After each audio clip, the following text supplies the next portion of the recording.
তো 1 মাস হইলো আসতেছে। 1 মাস হয়েছে। হ্যাঁ 1 মাস হইছে। এই ফলের চাহিদা বাজারে কিরকম? চাইতে বাজারে মানে সব প্রথম তো 500-600 বিক্রি করলাম বিক্রি করে? পাল্লা। হ্যাঁ, এখন কমে আসছে, এখন 400। 400। মানুষ কিন্তু জানে যে আলুর থেকে এই গাছ রোপণ করা হয়। না না, আলু না, আলু না, আলু না। সুপ্রিয় দর্শক, আমরা সবাই কেমন আছেন? আশা করি সবাই ভালো আছেন। প্রতিনিয়ত যে চাষগুলি নিয়ে কথা বলি, সেই চাষের ভিতরে আজকে পটল চাষ নিয়ে আজকে কথা বলবো। একদম ভিন্ন, নতুন, ভালো। আর এখানে কিভাবে আপনি রোপণ করবেন, কত টাকা আয় হলো, কেমন মাটিতে করতে হয়, সবই শেষ নিয়ে আজকের ভিডিও। আমার সাথে এক কৃষক কাকা আছে, কাকার সাথে কথা বলবো। আসসালামু আলাইকুম। ওয়ালাইকুম আসসালাম। ভালো আছেন না? হ্যাঁ, আল্লাহ রাখছে ভালো। তো কাকা, এই যে আপনি যে চাষ করছেন, চাষ বুদ্ধিটা কেমন করে আসলো যে করা লাগবে এটা? বুদ্ধিটা মানে আগে চাষ করলাম, চাষ করে তারপরে ধরেন খালি একটা খেতি দিয়ে তো চলে না না। হুম। এর ভিতরে আরেকটা খেতি করা হয়েছিল, আর 2টা খেতি করা হয়েছিল। যেমন মরিচ খেতি করা হয়েছিল, যেমন ধনিয়া খেতি করা হয়েছিল। ওগুলো শেষ করে তারপরে ধনিয়াটা তুইলা তারপরে এই যে আপনার পটলটা রুয়া হয়েছে, রোপণ করা হয়েছে। রুয়া হয়েছে, জবন করা হয়েছে। তারপরে ওই যখন মরিচটা শেষ হলো, মরিচটা টাইনা তুলে দেওয়া। এখন পটলটা পুরা যত্ন করা হয়েছে, জাংলি দেওয়া হয়েছে, এখন সুন্দর হয়ে গেছে। হ্যাঁ, এইদিকে যদি দেখেন প্রচুর ফলন হয়েছে। কাকার জাংলাতে কিন্তু প্রচুর ফলন হয়েছে। কাকা, আপনার কতটুকু জমি এই জায়গাতে আপনি পটল রোপণ করছেন? এই জায়গায় 1 বিঘা মাটি আছে। 1 বিঘা? 1 বিঘা জমি এইটুকু? এইটুকু 1 বিঘা জমি। খুব ভালো মানে ফল হয়েছে। আর আপনি প্রথমবার করছেন? এই প্রথমবার করছি। দেখছেন বন্ধুরা, যদি অভিজ্ঞ কৃষক নাও হন, মানে এরা ছোটবেলা থেকেই কাজ করে এই কৃষি খামার নিয়ে, দেখেন এত সুন্দর করে আপনার পটল চাষ করছে। ভাবলেই অবাক করার বিষয় যে প্রথমবার এই ছক্কা মেরে দিছে। দেখছেন যে এত বড় বড় ফল দেখতেছি। এই ফলগুলা সম্ভবত কতদিন ধরে ফল আসতেছে? ফল তো ধরেন তাও তো 1 মাস হইলো আসতেছে। 1 মাস হয়েছে। হ্যাঁ 1 মাস হয়েছে। এই ফলের চাহিদা বাজারে কিরকম?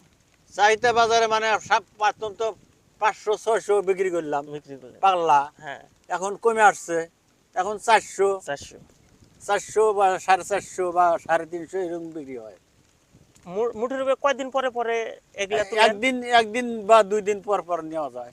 একদিন পর 2 দিন পর নেওয়া যায়। কতটুক করে ওঠে? তা ওটা 60-70 কেজি করে ওঠে। 60-70? এই 1 বিঘাতে 60-70 কেজি ওঠে? 60-70 100 কেজি ওঠে। 100 কেজি ওঠে। দেখছেন বন্ধুরা, 100 কেজিও ওঠে একদিন পর পর। অর্থাৎ আজকে তুললে কালকের দিন বাকি, যে ওদিনকে পরশুদিন, অর্থাৎ পরশুদিন আরো উঠবে 80 কেজি, 100 কেজি করে। আজকে উঠবে ইনশাআল্লাহ। আজকে তুলবেন? আজকে আজকে কত কত তোলার নিয়ত আছে? আজকে তো নিশ্চয় কমসে কম 80 কেজি তোলার নিয়ে 80 কেজি। বর্তমান যদি কেজি 80 টাকা হয়, 80 কেজির মূল্য কত কমেন্ট করে জানাবেন। এই যে আপনি পটল চাষ করছেন, এখানে কিন্তু দেখছি বিশাল এক এরিয়া, আর ফলনও খুব ভালো হয়েছে। আসলে এর রহস্য কি, যে কিভাবে এত ফলন আনলেন? ফলন মানে মেডিসিন দেওয়া আর সারটা ব্যবহার ভালো করছি। গোবরের সার, গরুর যেটা গোবর, অরিজিনাল যেটা গোবর, গোবর। ওই গোবরটা ব্যবহার করা হয়েছে। ওইটা ওইটা ওইটা পটেশনটা বেশি আর কি। হ্যাঁ, ওটাই তো। আমাদের আগে যে মানে লোক ছিল, আর সেই সময় থেকে গোবরের সারই ব্যবহার করতো। গোবরের সার। এখন সে রাসায়নিক সার ব্যবহার করে। হ্যাঁ। গোবরের সারের বস্তু সবসময় ভালো হয়, বাজারে নিলে পচে না। এদিক দিয়ে কিন্তু ভালো, মানুষ চায় বেশি, চাহিদা বেশি। চাহিদা বেশি। এই যে পটলের চাষে পোকার আক্রমণ কিরকম দেখা যায়? পোকার আক্রমণ কম দেখা যায়। দেখা গেল সপ্তাহ পর পর আমি মেডিসিন দেই, পোকার একটা মেডিসিন দেই, ভিটামিন একটা দেই। এতে ফলগুলাতে কোন ধরনের পোকা আক্রমণ করে? এই একটা একটা ছোট ছোট বল্লা সিস্টেম। বল্লা সিস্টেম একটা পোকা আছে। হ্যাঁ, আর একটা মেন্দা পোকা কয়, একটা মেন্দা পোকা কয়। এই 2টা পোকা। আর এর বাইরে কি অন্য কোনো বেমার দেখা যায়? নাই, এমনি কোনো আর বেমার নাই। এই ফলটাতে আমি দেখছি লাল। এটা কি? এইটা এইটা তো এই যে এটা আপনার এই যে এই ফুটাটা, এটা পোকায় আকর্ষণ করছে। পোকায় আক্রমণ করছে। দেখছেন বন্ধুরা, যদি আপনি মেডিসিন বা অন্য আহ, ওষুধ ব্যবহার না করেন, এই ধরনের আশঙ্কা থেকেই যেতে পারে। এই বেমারের বাইরে কি অন্য কোনো বেমার আছে? নাই, অন্য বেমার নাই। এখন যদি বলি পরাগণন, বা এই যে আমরা সাধারণ লোকাল ভাষাতে করি মর্দা গাছ বা মাগি গাছ, হ্যাঁ, জি, মানে জি। পুরুষ আর ফিমেল, ফিমেল। মানে মহিলা। এই এই গাছটা নিয়ে আর টুক্কা যদি কিছু বুঝে দেন দর্শককে, কতটুক জরুরি এখানে পুরুষ মহিলা গাছের? আপনার 20 ধরেন 20টা মহিলা থাকলো, হুম। একটা পুরুষ থাকলো, হয়ে যাবে। অর্থাৎ কথা বলছে 20টা মাদা গাছ বা জুল থাকে, সেই ক্ষেত্রে একটা পুরুষ গাছ থাকার দরকার। কারণ এখানে পরাগণনের যদি গাছ না থাকে তাহলে আপনার গাছে বা জাংলিতে ফল আসবে না। এইদিকে কিন্তু খুব জরুরি দেখার বিষয়। এই বিষয়টা এখন দর্শককে আমি বলছি, গাছ একটা এই পটল গাছ রোপণ করার জন্য কিভাবে রোপণ করতে হয় এই বিষয়ে কিন্তু সম্পূর্ণ জানাবো বলে তথ্য দিছি। তো আপনি কি জানাবেন যে কিভাবে আপনি এই গাছগুলো রোপণ করছেন?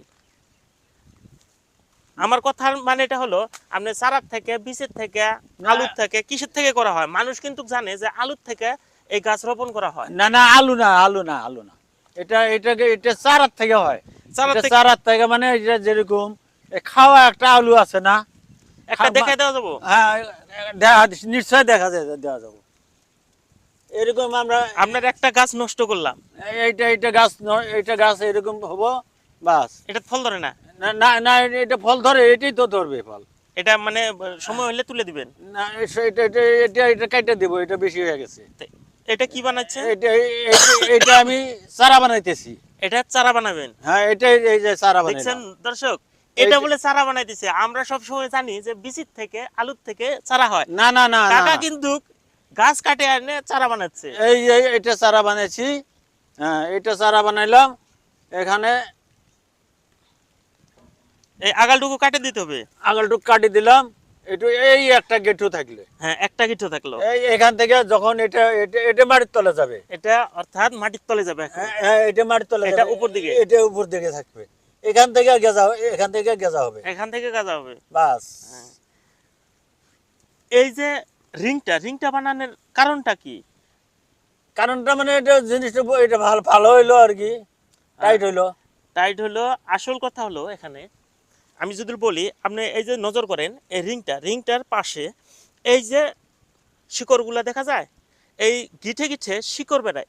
শিকড় বাড়ায়। বহুতগুলো গাছ আছে যেগুলোর গিঠে গিঠে শিকড় বাড়ায়, আর শিকড়ের থেকেই আপনার চারা উৎপন্ন হয়। ঠিক এই গাছটাও সেই কাজটি করছে। যদিও মানুষ আমাদের আগে থেকেই এই পদ্ধতিতে রোপণ করে, কিন্তু জানেন না যে এই গাছটা এইভাবেই কেন রোপণ করা হয়। ঠিক এই যে গাছটাতে আমি বলছি, এই প্রত্যেকটা গিঠেই একটা শিকড় হয়, যার জন্যে এই গাছটা মাটির নিচে থাকলে এটা প্রচুর চাপে থাকে। চাপে থাকার জন্য অতি শীঘ্রে কম জমিতেই থেকে আর কি সার গ্রহণ করতে পারে। সেই জন্য এই পদ্ধতিটা অবলম্বন করা হয়। যাই হোক বন্ধুরা, আপনারা যদি চান এই ধরনের কিন্তু আপনি পটল চাষ করতে পারেন। খুব কম সময়ের ভিতরে আপনি ফল বহুত পাবেন। ফসলের দাম আর দামের অনুপাতে আপনি লাভান্বিত হতে পারেন। এই যে নানান ধরনের চাষাবাদ নিয়ে কথা বলি, কিন্তু সবের থেকে ইন্টারেস্টিং ভালো লাগা একটাই চাষ দেখলাম, এই যে পটল চাষ। পটল চাষ কিন্তু বর্তমানে খুব চাহিদা। ভাজি খান, লাবড়া খান, অন্য আরো বহুতে বহুত ধরনের সবজি করে, হ্যাঁ সবজি খান, তো বহুত ধরনের খায়। যে হোক একটা জনপ্রিয় চাষ। এইভাবে যে আমরা গ্রামে আসে এত সুন্দর, আমি দেখছি আর একটা কথা, ইম্পর্টেন্ট কথা, এই যে বিশাল এলাকা আমরা এই ভিডিও নিয়ে ঘুরে বেড়াই বা ভিডিও বানিয়ে থাকি, এই পটলের চাষ কিন্তু আপনার ঘরে এলাকা ছাড়া কোনো জায়গাতে দেখি না। তে এই এলাকাতে এত পটলের চাষ কেন?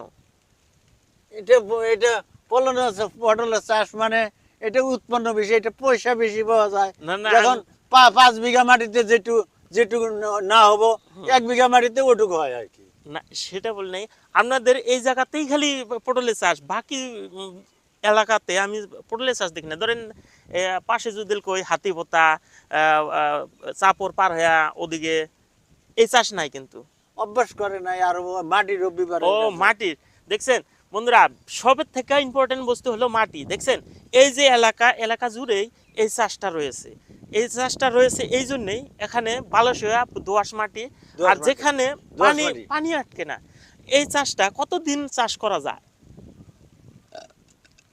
এটা তো ধরেন চাষ তো ওই একবারই করি। না সময়টা মানে ধরেন যে কোন সময় রোপণ করছেন? এটা কাতি মাসে রোপণ করা হয়েছে। এখন বর্তমান বৈশাখ মাস। বৈশাখ মাস। বৈশাখ মাস আরো কতদিন এই ফল দিবে? এটা ভাদ্র মাস পর্যন্ত ফল দিবে। ভাদ্র মাস পর্যন্ত ফল দিবে। আশ্বিন মাসে এটা ফের আশ্বিন মাসে ফের চাষ হবে, কাতি মাসে রোপণ হবে। তে আমি সব কোশ্চেনই পোজ করলাম প্রায় আপনাকে, আমি কিন্তু একটা ইম্পর্টেন্ট কোশ্চেন পোজ করি নাই, যে আপনি এই যে এই চাষগুলা করার পরে যখন